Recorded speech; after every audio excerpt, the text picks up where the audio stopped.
사도행전 10장 34절부터 43절까지입니다. 사도행전 10장 34절부터 43절까지의 말씀을 한 절씩 교독하겠습니다.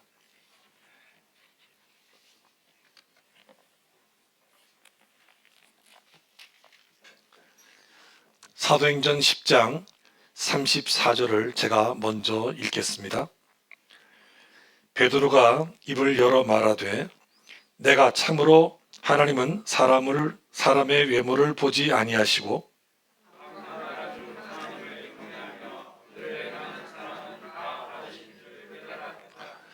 만유의 주 되신 예수 그리스도로 말미암아 화평의 복음을 전하사 이스라엘 자손들에게 보내신 말씀,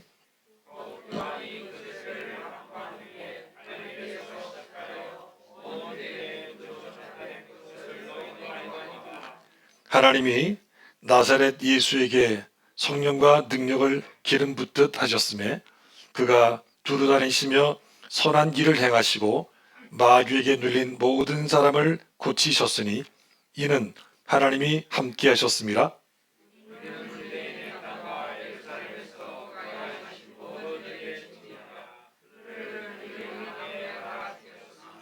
하나님이 사흘 만에 다시 살리사 나타내시되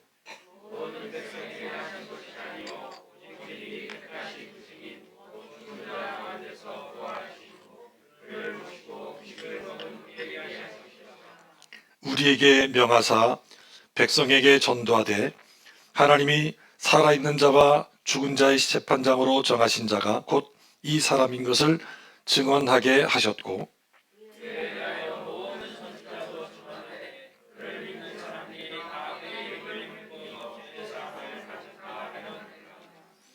아멘. 사람의 기준과 하나님의 기준은 다릅니다. 왜냐하면 사람은 외모를 보지만 하나님은 중심을 보시기 때문입니다. 사무엘 선지자가 이새의 집을 방문한 적이 있었습니다. 이새의 아들 가운데 한 사람을 왕으로 세우라는 하나님의 명령이 있었기 때문이었습니다. 사무엘 선지자가 이새에게 당신 아들을 다 나에게 불러달라 이렇게 말을 합니다. 그런데 제일 먼저 이새의 첫아들 엘리압을 선지자 사무엘이 보고 마음속으로 이렇게 말합니다. 여호와의 기름 부으실 자가 과연 주님 앞에 있도다. 야, 둘째 셋째는 볼 필요도 없겠다. 이 아들이 이스라엘의 왕의 제목이다. 이렇게 사무엘이 생각을 했습니다. 그렇지만 하나님께서는 선지자 사무엘에게 이렇게 말씀하십니다. 그의 용모와 키를 보지 말라. 내가 이미 그를 버렸노라. 내가 보는 것은 사람과 같이 아니하니 사람은 외모를 보거니와 나 여호와는 중심을 보노니라. 그냥 평범한 사람이 아니라 사무엘은 선지자였습니다. 그런데 이 선지자의 눈으로 볼 때 장자 엘리압이 이스라엘의 왕이 될 인물처럼 보인 것입니다.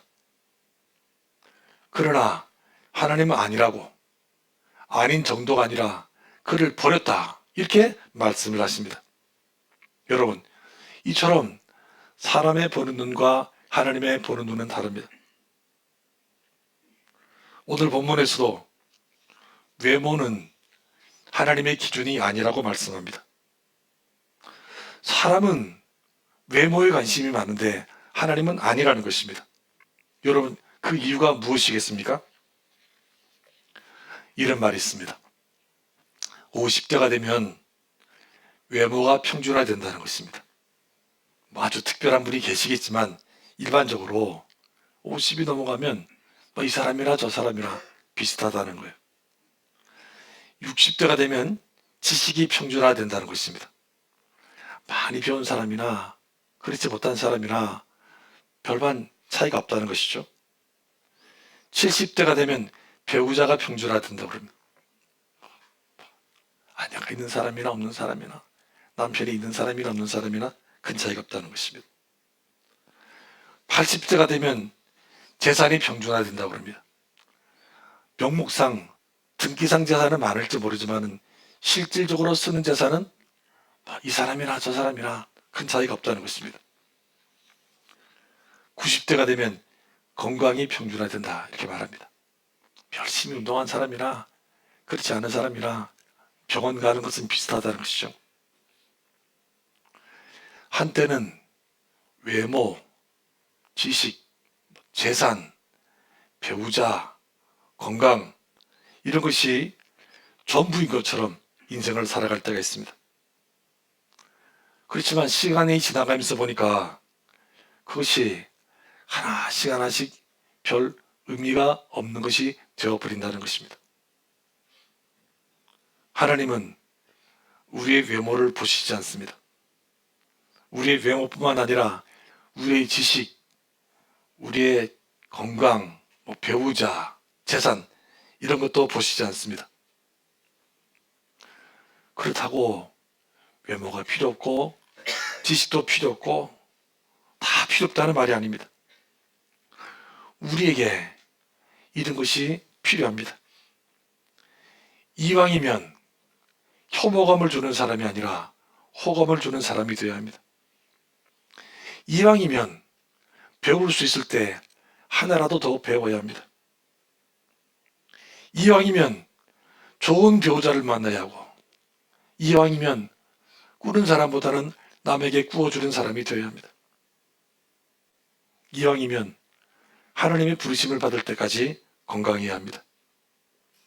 그런데 이런 것이 하나님께서 사람을 보시는 기준은 아니라는 것입니다.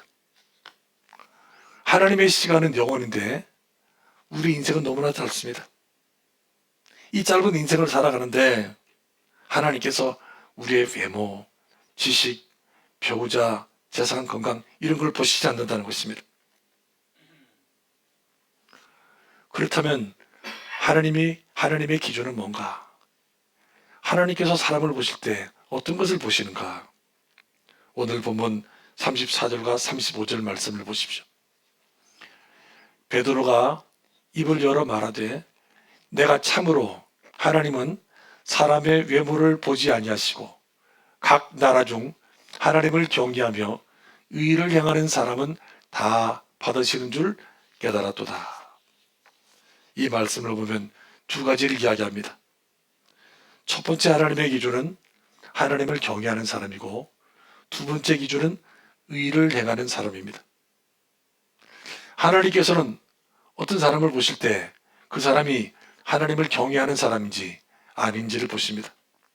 그리고 의를 행하는 사람인지 아닌지를 보십니다. 오늘 본문을 다 읽지는 않았지만 배경이 되는 고넬료가 이런 사람이었습니다. 사도행전 10장 1절과 2절 말씀을 보십시오. 가이사랴에 고넬료라는 사람이 있으니 이달리아 부데라 하는 군대의 백부장이라. 그가 경건하여 온 집안과 더불어 하나님을 경외하며 백성을 많이 구제하고 하나님께 항상 기도하더니. 고넬료는 하나님을 경외하는 사람이었고 의를 행하는 사람이었습니다. 그런데 이 고넬료에게 놀라운 일이 일어납니다. 사도행전 10장 3절과 4절을 보십시오. 하루는 제9시쯤 되어 환상 중에 밝히 봄에 하나님의 사자가 들어와 이르되 고넬료야 하니 고넬료가 주목하여 보고 두려워 이르되 주여 무슨 일이니까?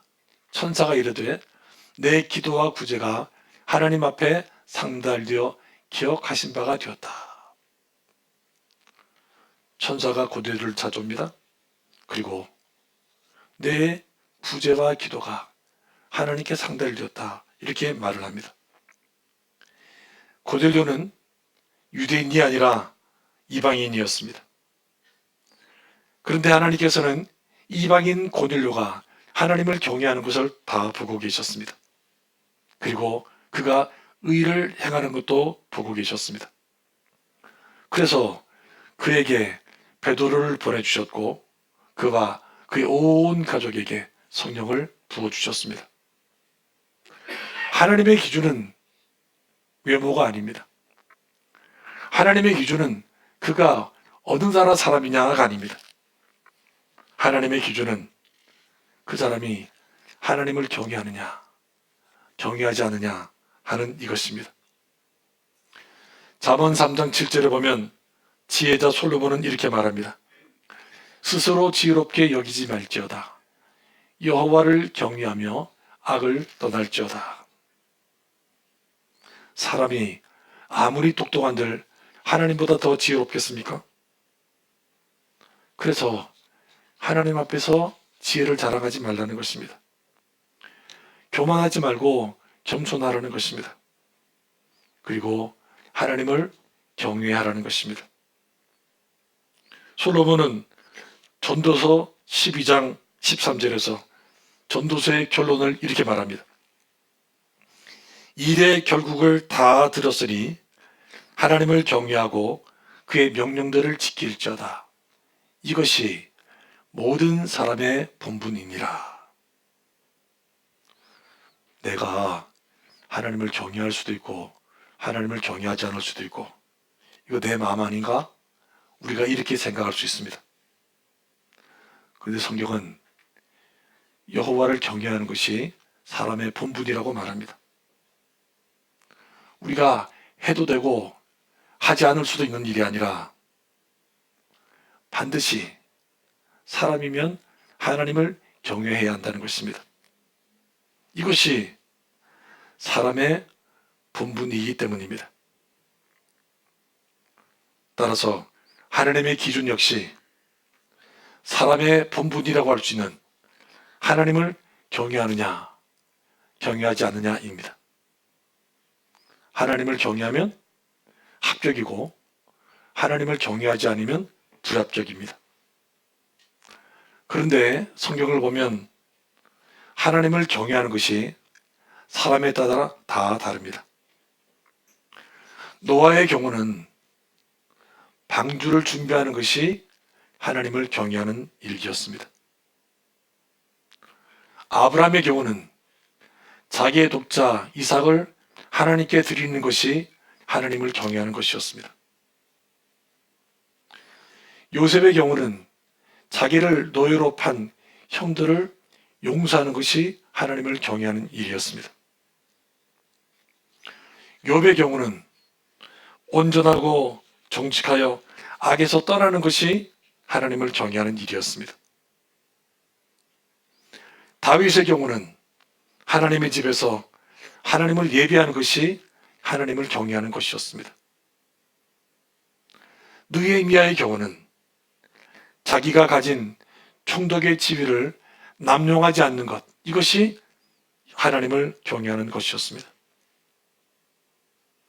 무엇을 어떻게 하는 것이 하나님을 경외하는 것인가? 사람에 따라 각각 다를 수 있다는 것입니다. 도대체 무엇을 어떻게 하는 것이 하나님을 경외하는 것인가? 다른 사람은 모릅니다. 그렇지만 본인은 압니다. 자기가 어떤 마음으로 그 말을 하고 어떤 마음으로 그런 행동을 하는지 본인은 정확하게 압니다. 그리고 하나님도 아십니다. 그 사람이 왜 그런 말을 하고 왜 그런 행동을 하는지 하나님은 다 아십니다. 의를 행하는 것도 마찬가지입니다. 다시 오늘 보면 35절을 보십시오. 각 나라 중 하나님을 경외하며 의를 행하는 사람은 다 받으시는 줄 깨달았도다. 하나님의 첫 번째 기준이 하나님을 경외하는 것이고 두 번째 기준은 의를 행하는 것입니다. 사실 이 두 가지는 동전의 양면과 같습니다. 왜냐하면 하나님을 경외하는 사람은 악을 행하지 않기 때문입니다. 잠언 8장 13절 말씀을 보십시오. 여호와를 경외하는 것은 악을 미워하는 것이라. 나는 교만과 거만과 악한 행실과 패역한 입, 거짓된 입을 미워하느니라. 이 말씀에 의하면 어떤 사람이 하나님을 경외하는 사람인지 아닌지 구별할 수 있습니다. 교만하고 거만하고 악한 행실을 하고 거짓된 말을 하면 그 사람은 하나님을 경외하지 않는 사람일 가능성이 아주 높습니다.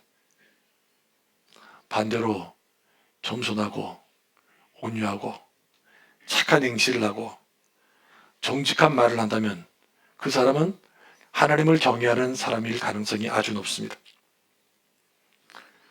사도 베드로는 우리의 행위에 따라 하나님의 심판이 있다고 말합니다. 베드로전서 1장 17절 말씀을 보십시오. 외모로 보시지 않고 각 사람의 행위대로 심판하시는 이를 너희가 아버지라 부른즉 너희가 나 그대로 있을 때를 두려움으로 지내라. 이렇게 말씀합니다. 우리의 외모가 아니라 우리의 행위대로 하나님께서 우리를 심판하신다는 것입니다. 오늘 본문도 하나님을 경외하며 의를 행하는 사람을 하나님이 다 받으신다고 말씀합니다. 여러분, 새해에는 우리가 하나님을 경외하기 때문에 악을 미워하고 선을 행하는, 의를 행하는 저와 여러분이 되시기를 축복합니다. 하나님을 경외하며 의를 행하고 선한 일을 하는데 우리에게 모델이 되어주신 분이 계십니다. 그분은 예수님이십니다. 오늘 보면 38절은 이렇게 말씀합니다. 하나님이 나사렛 예수에게 성령과 능력을 기름 붓듯 하셨음에 그가 두루 다니시며 선한 일을 행하시고 마귀에게 눌린 모든 사람을 고치셨으니 이는 하나님이 함께 하셨습니다. 하나님께서 예수님에게 성령과 능력을 부어주셨습니다. 기름 붓듯 부어주셨습니다. 그래서 예수님은 두루 다니시면서 선한 일을 행하시고 마귀에게 눌린 모든 사람을 고쳐주셨습니다. 그런데 이것이 가능했던 이유는 하나님께서 예수님과 함께 하셨기 때문이었습니다. 하나님께서 함께 하시니까 예수님을 통해 이 놀라운 일들이 일어났습니다. 하나님께서 우리와 함께 하시면 우리를 통해서도 하나님의 놀라운 역사가 일어나게 될 줄 믿습니다. 중요한 것은 하나님께서 우리와 함께 하시는 것입니다. 우리가 하나님과 함께하는 사람이 되는 것입니다. 하나님께서 함께 하실 수 있는 사람이 되는 것입니다. 다른 말로 하면 하나님의 기준에 합당한 사람이 되는 것입니다. 예수님께서 어떻게 하나님과 함께 하실 수가 있었는가? 예수님께서 어떻게 하나님의 기준에 합당한 삶을 살 수 있었을까? 히브리서 5장 7절은 이렇게 말씀합니다. 표준세 번역 성경으로 제가 읽겠습니다. 예수께서는 인간으로 세상에 계실 때에 자기를 죽음에서 구원하실 수 있는 분께 큰 부르짖음과 많은 눈물로서 기도와 탄원을 올리셨습니다. 하나님께서는 예수의 정의심을 보시고서 그 간구를 들어주셨습니다. 그의 경외하는 마음 때문에 하나님께서 그의 간구를 들어주심을 얻었습니다.